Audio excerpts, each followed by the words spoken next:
Hey, welcome to the prayer porch. It's good to have you here today. I love sitting out here. This is where I come to put some of His Word into my heart and to reflect. And I've done a lot of reflecting this afternoon and this morning. And I had to laugh because one of my friends, Amy, had messaged me on one of my past prayer porches and said, "Oh, the birds sound so good behind you." And I didn't realize how active they were the other morning and how much more louder they are in the morning than they are in the afternoon. But I love my birds. And what I love my birds is because for me, whenever I had lost my hearing, one of the first things that I got to hear very vividly when I put in my hearing piece was that I didn't realize how much I had missed of the birds singing. And how much when they were singing, I just wanted to sit out here, which is kind of where I started coming to do my devotions on the porch. I would come out here just because I felt closer to Him. And I started praying even more vividly, "Lord, give me ears that hear your voice. Give me eyes that see through your eyes of love. Give me a heart that hungers for what you hunger for in me." And so I started to reflect on that. And I came to today's prayer porch, and one of my former students and now friend who messages me with devotions every day, we just sort of trigger off of each other. And today he had posted one, and he reflected on Acts chapter 3.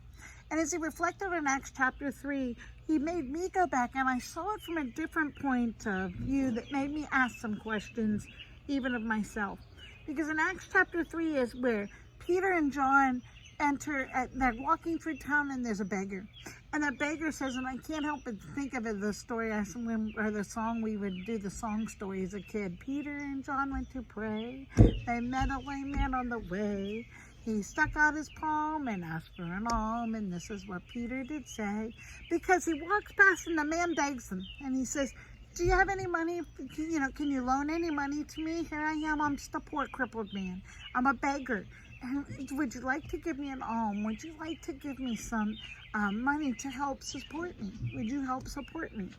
And Peter looks down at him and he says, "You know what? I don't have any money. I don't have money on me right now. I'm not carrying cash, so to speak. I don't have it with me right now, but you know what? I do have something else. What I have is better than money for you. You need to know what to ask for." He said, "What if I just said, get up and walk? Get up and walk." And the man gets up and walks. Not only does he get up and walk, but he gets up and he's walking and leaping and praising God and what's happened to him and what's changed his life. So I started thinking this, and as I'll be honest, I didn't even get to finish Miguel's devotion that he sent me because God just started taking my thoughts.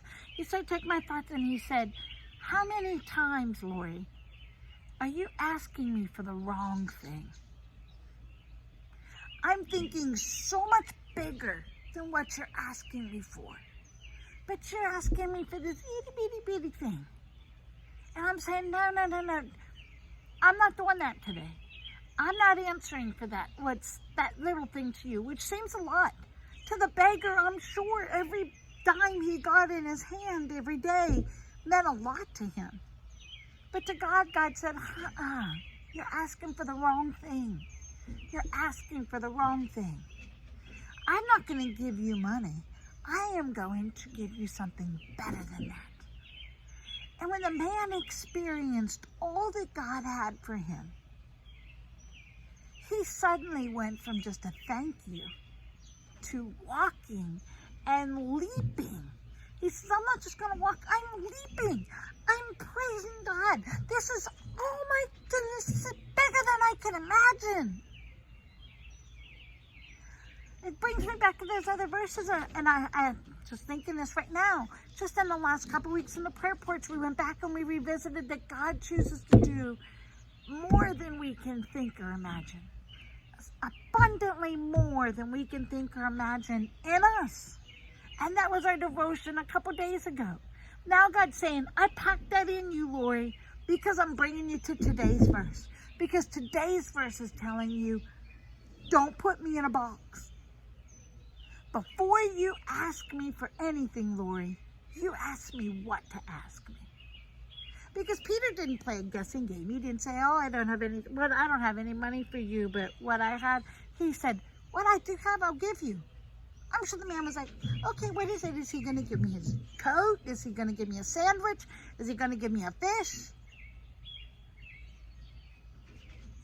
God says, ask me to give you all that I have for you, Lord. And I promise you're going to be amazed. You're going to be blown away. Wow. Peter and John went to pray. They met Lori on the way.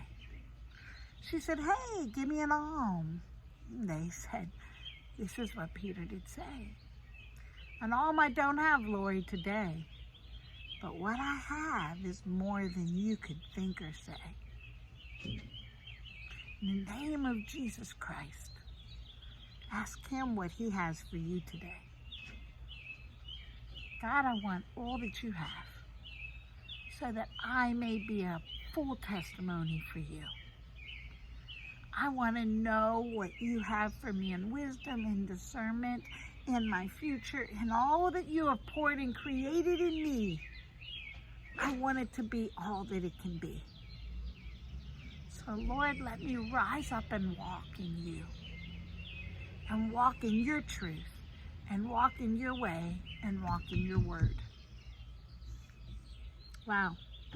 Go read Acts chapter 3. It'll be a life changer. Hey, like, share, encourage it to someone else who's asking you for an alms and tell them, oh, an alms I don't have, but much more I will give. See you tomorrow in the prayer porch.